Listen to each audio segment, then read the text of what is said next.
ना कार्यक्रम तो भारत वर्षर चार्टर्ड अकाउंटेंट मानकर जो संघ से संघ हूँ पृथ्वीर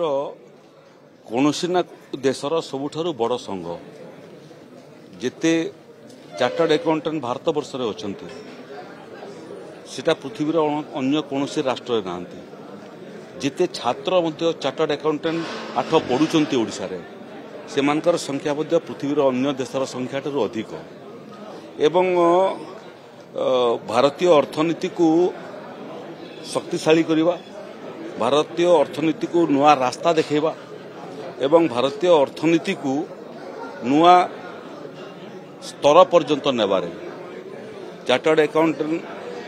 संघ एवं चार्टर्ड अकाउंटेंट मानकर भूमिका अतुलनीय जो सब जीएसटी इंट्रोड्यूस है एवं समस्ते शंकार थिले जे नुआ जीएसटी पद्धति केते सफल भाव में हो पारिबो से समय चार्टर्ड अकाउंटेंट मानकर सकारात्मक भूमिका ही न था जीएसटी लागू करवा एवं सफल भाव में लागू करवा सफल ही न था श्रीयुक्त नरेंद्र मोदी 2014 मसीह देशर प्रधानमंत्री हला बेलू आम पृथ्वीर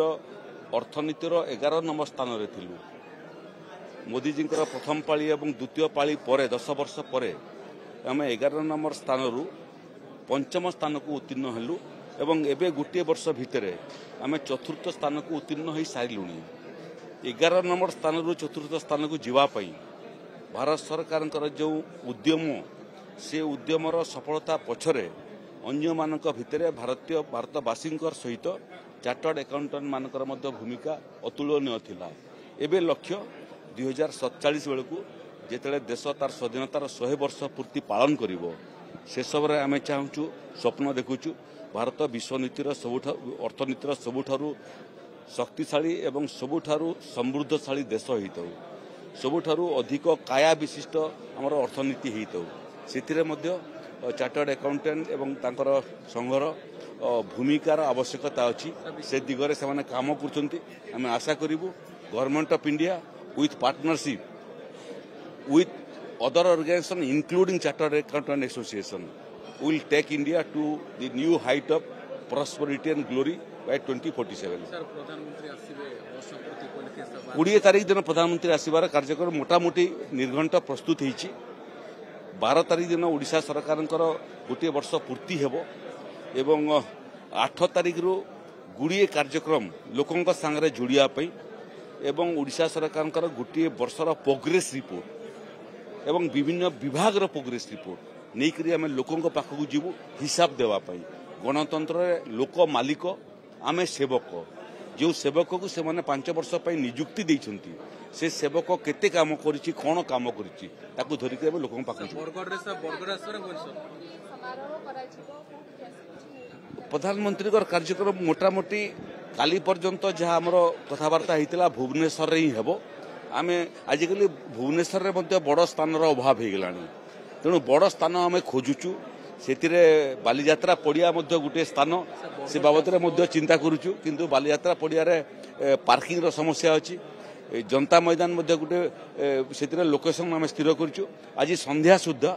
क्यों जगार हे तार स्थान निरूपण हम महाराष्ट्र इलेक्शन सरलानी राहुल गांधी किसी समय ट्वीट कर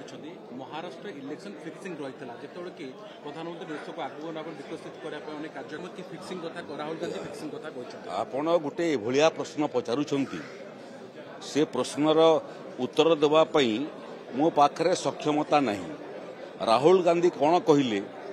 ता उपरे मते आपण पचारुछंती स्पष्टीकरण कि टिप्पणी राहुल गांधी जहाँ कहती से निजे बुझंती नहीं आ मु बुझी जो दिन से निजे बुझीजे कौन कहती से दिन अन्य माने बुझाटा आरंभ करेंगे 5 वर्ष पार्लियामेंट थी सागर से कौन कहती निजे बुझंती नहीं आ जे निजे बुझे नहीं से कौन कहला मु कौन बुझी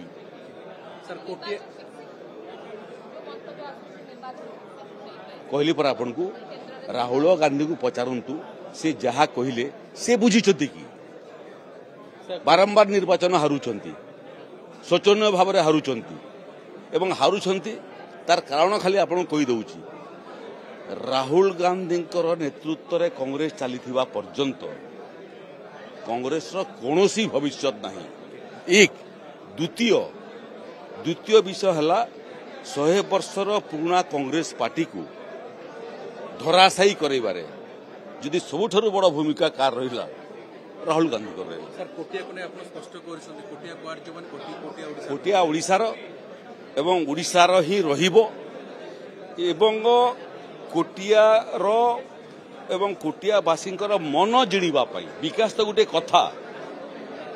विकास पछरे पड़िबा कारण कोटिया समस्या तैयारी हला 25 वर्ष भितर बिजु जनता दल सरकार जदि किछि भी विकास करि थांता एवं तांकर मन को जिणिया पई चेष्टा करि थांता ताले ये समस्या को आमे उत्तराधिकारी सूत्र रे पाई न थांतु किंतु उत्तराधिकारी सूत्र रे मध्य ये समस्या आमे ग्रहण करूछु एवं आमे ओडिशावासी को प्रतिश्रुति दउछु कोटियावासी को तांकर विकास भी करिवु तांकर मन भी जिणिबु एवं प्रमाणित करिवु जे आंध्र प्रदेश रो जो अपचेष्टा कुटिया को आंध्र प्रदेश संगे जोड़िया पई से माने केबे हेले सफल हेबे नहीं मोर आउ गोटे जिस मुझे कहीदे पुत्र मागिबे हमको जे परदिन मयूरभंज कप्तिपदा ठारे जड़े अतिरिक्त तहसीलदार को बाली माफिया माने आक्रमण कर रक्ताक्त कर अतिरिक्त तहसीलदार जनक सकाळु सकाळु सूर्य उदय हला बेल को खबर पाइली जे बाली माफिया माने बाली तोठरू बाली उठाउछंती तेणु 5टा बेले आसिक ऑफिस को पहुंचले सकाळु एवं पहुंचला क्षणी तांकर उपरे आक्रमण करागला एवं प्रभावशाली लोक माने मध्य ये आक्रमण थिले ये घटना ओडिशार एभलिया गोटे घटना ये घटना को लेकर जदि दृष्टांतमूलक कार्यानुष्ठान न हुए ताले प्रत्येक जगार आपण एभलिया घटना आकु देखिबे ओडिशा गोटे शांति प्रिय प्रदेश एठी माफिया राज रो जन्मदाता तो पूर्वतन सरकार ये माफिया माने किए तैयारी करछि 25 वर्ष भितर पूर्वतन सरकार माफिया तैयारी करछि जो माने वर्तमान आईन को निज हाथ को नौचंती मु गतकाली से एडिशनल तहसीलदार का संगे कथा लगी स्वास्थ्य बाबद में पचारि मु तहसीलदार सब कलेक्टर एसपी एवं अन्य अधिकारी मयूरभंज संगे भी कथा मु आईजी पुलिस संगे भी कथा लगी डीजी पुलिस संगे कथा लगी गृह सचिव संगे कथा लगी जे मूलरू शेष पर्यंत जो माने एथिरे संपृक्त अछंती समस्त को बांध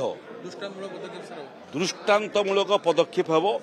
केवल जो मैंने आसिक आक्रमण कले से मैंने नुह पुलिस को परामर्श देछि जो मैंने आसी ना किंतु प्रच्छद पटन थिले षड्यंत्र भूमिका थिला